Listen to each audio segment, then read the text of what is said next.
The One-Year Bible, the Living Bible Paraphrased, August 20th. Esther chapter 8, verses 1 through chapter 10, verse 3. On that same day King Ahasuerus gave the estate of Haman, the Jews' enemy, to Queen Esther. Then Mordecai was brought before the king, for Esther had told the king that he was her cousin and foster father. The king took off his ring, which he had taken back from Haman, and gave it to Mordecai, appointing him prime minister, and Esther appointed Mordecai to be in charge of Haman's estate. And now once more Esther came before the king, falling down at his feet and begging him with tears to stop Haman's plot against the Jews. And again the king held out the golden scepter to Esther. So she arose and stood before him, and said, "If it please your majesty, and if you love me, send out a decree reversing Haman's order to destroy the Jews throughout the king's provinces. But how can I endure it, to see my people butchered and destroyed?" Then King Ahasuerus said to Queen Esther and Mordecai the Jew, "I have given Esther the palace of Haman, and he has been hanged upon the gallows because he tried to destroy you. Now go ahead and send a message to the Jews, telling them whatever you want to in the king's name, and seal it with the king's ring so that it can never be reversed." Immediately the king's secretaries were called in. It was now the 23rd day of the month of July, and they wrote as Mordecai dictated, a decree to the Jews and to the officials, governors and princes of all the provinces from India to Ethiopia, 127 in all. The decree was translated into the languages and dialects of all the people of the kingdom. Mordecai wrote in the name of King Ahasuerus and sealed the message with the king's ring, and sent the letters by swift carriers, riders on camels, mules, and young dromedaries used in the king's service. This decree gave the Jews everywhere permission to unite in the defense of their lives and their families, to destroy all the forces opposed to them, and to take their property. The day chosen for this throughout all the provinces of King Ahasuerus was the 28th day of February. It further stated that a copy of this decree, which must be recognized everywhere as law, must be broadcast to all the people, so that the Jews would be ready and prepared to overcome their enemies.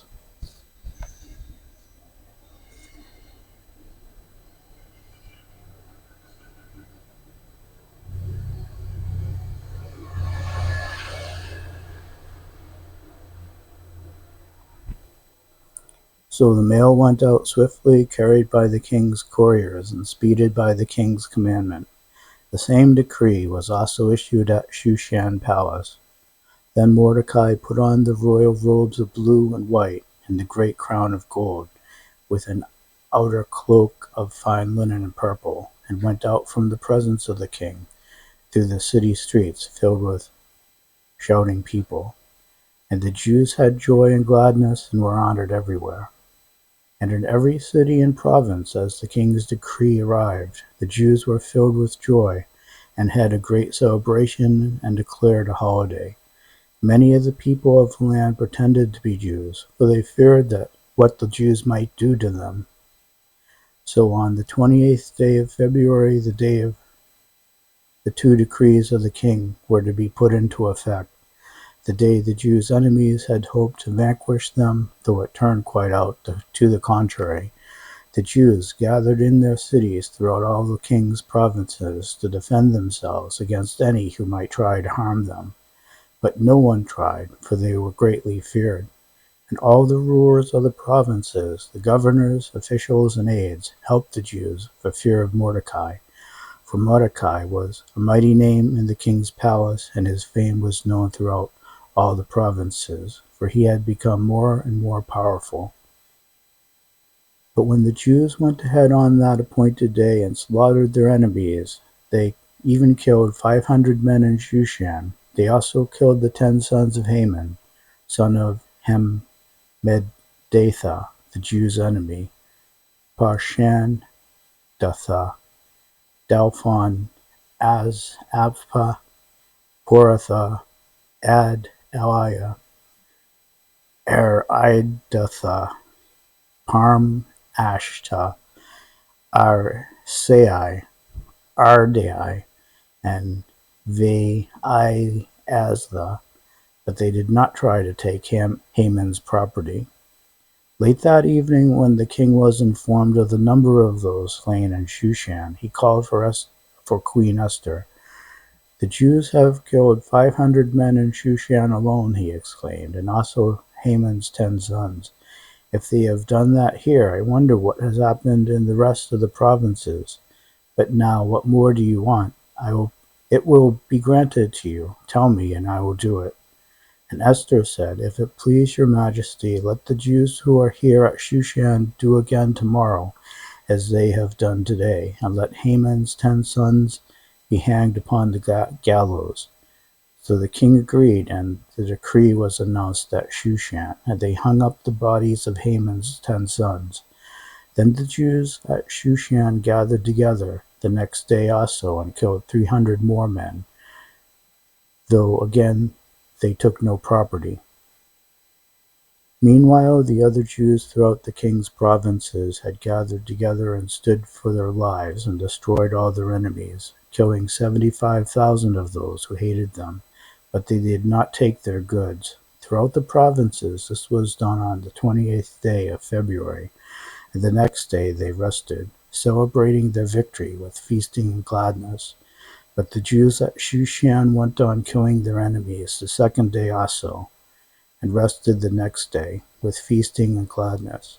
And so it is that the Jews in the unwalled villages throughout Israel to this day have an annual celebration on the second day, when they rejoice and send gifts to each other.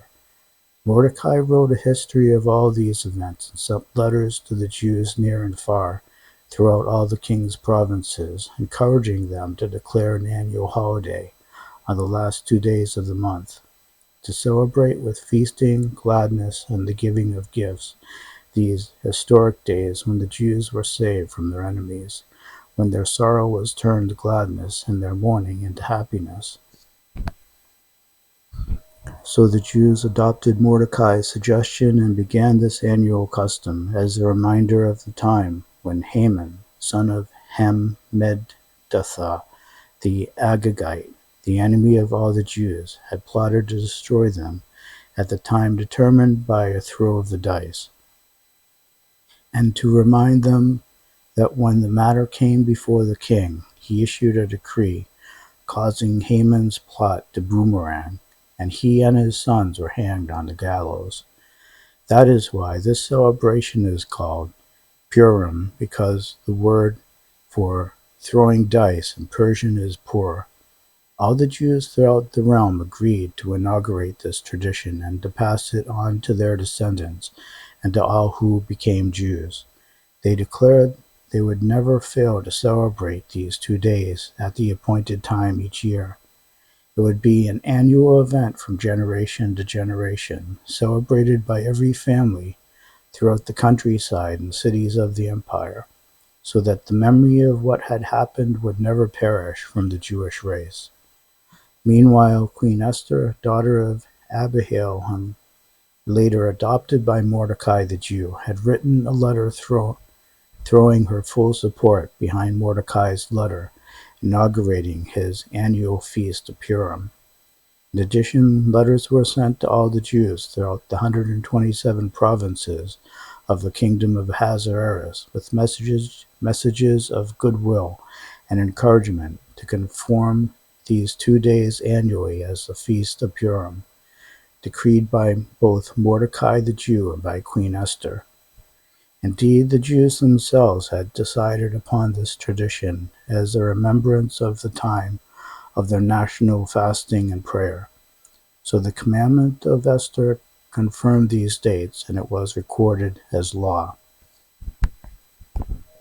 King Ahasuerus not only laid tribute upon the mainland, but even on the isles of the sea. His great deeds, and also the full account of the greatness of Mordecai and the honors given him by the king, are written in the book of the Chronicles of the kings of Media and Persia. Mordecai the Jew was the prime minister, with authority next to that of King Ahasuerus himself. He was, of course, very great among the Jews and respected by all his countrymen, because he did his best for his people and was a friend at court for all of them. 1 Corinthians chapter 12 verses 27 through chapter 13 verse 13. Now here is what I am trying to say. All of you together are the one body of Christ, and each one of you is a separate and necessary part of it. Here is a list of some of the parts he has placed in his church, which is his body. Apostles, prophets, those who preach God's word. Teachers, those who do miracles. Those who have the gift of healing. Those who can help others. Those who can get others to work together. Those who speak in languages they have never learned. Is everyone an apostle? Of course not. Is everyone a preacher? No. Are all teachers? Does everyone have the power to do miracles? Can everyone heal the sick? Of course not. Does God give all of us the ability to speak in languages we've never learned? Can just anyone understand and translate what those are saying who have that gift of foreign speech? No, but try your best to have the more important of these gifts.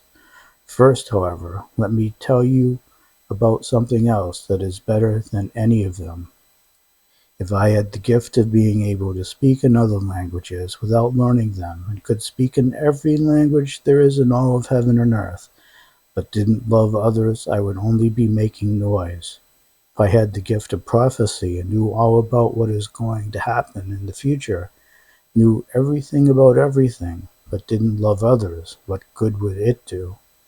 Even if I had the gift of faith, so that I could speak to a mountain and make it move, I would still be worth nothing at all without love.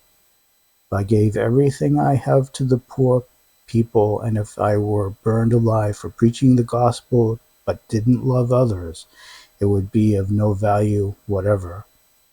Love is very patient and kind, never jealous or envious, never boastful or proud, never haughty or selfish or rude. Love does not demand its own way. It is not irritable or touchy. It does not hold grudges and will hardly even notice when others do it wrong. It is never glad about injustice, but rejoices whenever truth wins out. If you love someone, you will be loyal to him no matter what the cost. You will always believe in him, always expect the best of him, and always stand your ground in defending him. All the special gifts and powers from God will someday come to an end, but love goes on forever. Someday prophecy and speaking in unknown languages and special knowledge, these gifts will disappear. Now we know so little, even with our special gifts, and the preaching of those most gifted is still so poor. But when we have been made perfect and complete, then the need of these inadequate special gifts will come to an end, and they will disappear.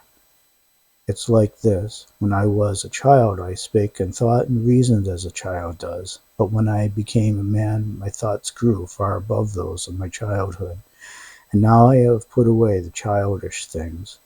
In the same way, we can see and understand only a little about God now, as if we were peering at his reflection in a poor mirror. But someday we are going to see him in his completeness, face to face. Now all that I know is hazy and blurred, but when I see everything clearly, just as clearly as God sees into my but then I will see everything clearly, just as clearly as God sees into my heart right now. There are three things that remain: faith, hope, and love. And the greatest of these is love. There are three things that remain: faith, hope, and love. And the greatest of these is love.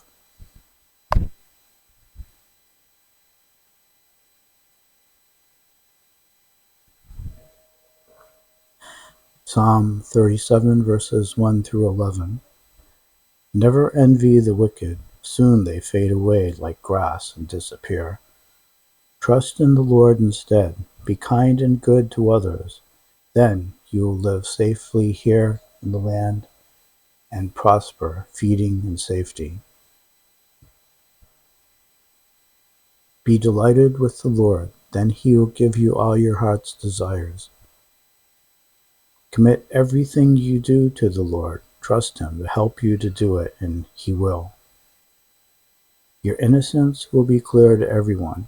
He will vindicate you with the blazing light of justice, shining down as from the noonday sun. Rest in the Lord. Wait patiently for him to act. Don't be envious of evil men who prosper. Stop your anger. Turn off your wrath. Don't fret and worry.